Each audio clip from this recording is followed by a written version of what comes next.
Good afternoon, boys and girls, and welcome back to the southern wing of the Stinkbug Works.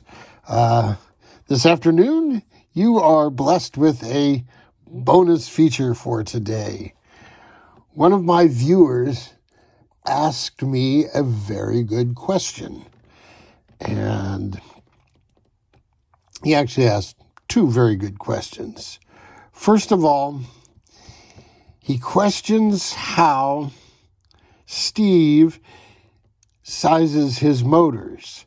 This is an 1120. This is a 1506. This is an 1112. Well, 11 watts, 15 watts. And so the question arose, what does this mean? What does this mean, Mr. Natural? You don't mean she. Remember I told you that the new motors are a spin-off of the Aveox motors. Two guys, Dave Palumbo and Matt, what was his name? Krushat? All I remember is it started with a K. Anyway, boy, they were a pair. They looked like gangsters. Matt was the enforcer, and Dave was the brains. Anyway, the way the Aveox motors were sized, and this is a 1005. It's the grandpa of the 1105 that's in here. So it's 10 watts and 11 watts. Well, 10 is 1.0 inches, and that is the outside diameter of the stator, not the outside diameter of the can in which the stator goes. No, it's the outside diameter of the stator itself. And my guess is they might have used that sizing because of different cases. They might have had one case for this application, and another for downhole, and another for aerospace, in different cases. So the outside diameter of the cases may change, but the diameter of the steel laminations, those plates that these wires get wound around, you've seen them. I don't think I have any here hanging on the wall right now. I've got a rotor somewhere. I got a rotor there, but I don't have a stator. But it's just laminated steel plates, and that's what gets wound. And so that's the 1 inch. So Aveox made the stators with a 1 inch diameter. Well, Steve, testing with his dynamometer and such, said, I can increase the efficiency by this much by making the stator 1 millimeter larger. So Steve started making motors 1 millimeter larger than this. Now, a lot of these were for his own one-off F5B use. He'd make a run of motors for the team. There was 4 guys on the team, 3 guys on the team, and, each would have a couple of motors. But that's how that got sized. And then the 05 or the 12 or the 06, that is the length of the rotor itself. Boom, 1506. So the rotor in this thing is only 0.6 of an inch, because the rest of it's filled up with a whole lot of copper. There's a whole lot of copper in there. So that's how they're sized. They're sized by the outside diameter of the laminations and the length of the rotor. So that's why this is a 1005 and this is an 1105. They're essentially the same motor. It's just the laminations are a bit thicker. And that's that. Now, another question was asked. If I were going to build a triple-digit rigger, what motor and prop would I use? Well, first I'd need to decide, do I want a 6-cell or an 8-cell?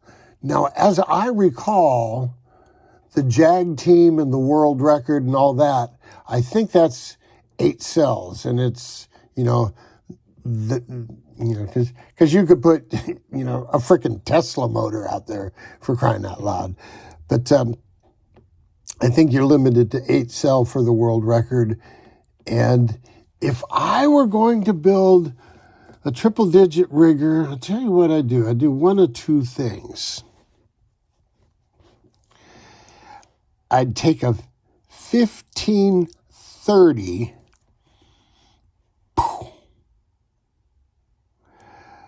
2200 RPM. That would be a 0.5 or 1/2 Y. So it would be a 1530 1/2 Y. I'd run it on 6 cells, and so that should give an operating RPM in the low 40,000s, figuring maybe 20% losses throughout everything. So low 40,000 RPMs. And with that, you could probably turn a prop that's, in the 45 millimeter range. You'd want to go something high pitch, probably something high rake, because you want a real focused thrust cone. So I'd look at one of the newer high rake props, and you'd probably, for speed, you'd either want Chris Hoffman, Das Boda. You'd want Chris to work up a prop for you, or if you want to work your own props, ABC props are real good to go. Look at Big B's. He's got a whole bunch of videos on working ABC props. And some of the problems you stumble into them. Sometimes the center hole is off on the ABC props, and that makes balancing them a nightmare. Anyway, that's, now, let's talk about, now that was my 6S triple digit plan. Just for giggles. And that's why I originally got this motor. I was thinking of doing an insane 2S setup. Now this is going to be at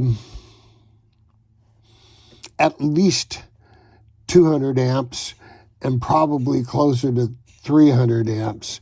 But this would make a fascinating, real low cell count boat. I mean, I don't know if you could hit triple digits or not with this, but if you built something really light and really streamlined, you might be able to pull something off with something like this. That was my thinking with this at one time. This,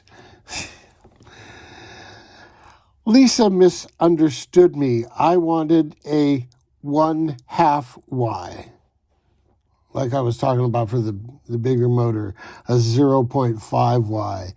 She heard 1.5 Y. When I said 1/2 Y, she heard 1.5 Y. I said 1/2 Y.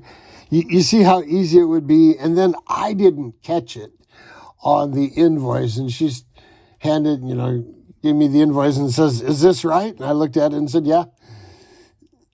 Because 1/2 Y, yeah. So anyway, so now I have this motor, and it doesn't really have an application. Now this thing is 1,500 and change RPM per volt, and it's a 29 millimeter motor, and I can get two 29 millimeter water cooling jackets on it and cool this whole thing. And it's not designed to run on stupid high currents like this thing, but this thing is designed to run on high voltages. And this might make a real good 8S motor, and you could get away with smaller batteries. You might even get away with 30 amps. I'd have to go back and look at the numbers, but I think this is like a 45 or 50 amp motor, so it's not going to draw that much current as long as you keep the voltage up there to maintain the power. So if I wanted a 100-mile-an-hour rigger, I might consider something really low profile, take advantage of the small size of this motor, and have the fuselage tub be, you know, a super streamlined pylon racer airplane fuselage, just the sleekest of the sleekest, with really sleek sponsons on it, and keep it light. That might be a real interesting project as well. And nobody's ever really approached it from that end of take advantage of lightweight aerodynamics and power to weight ratio and build something small enough, you know, what is that, 26, 27 inches, 28 inches?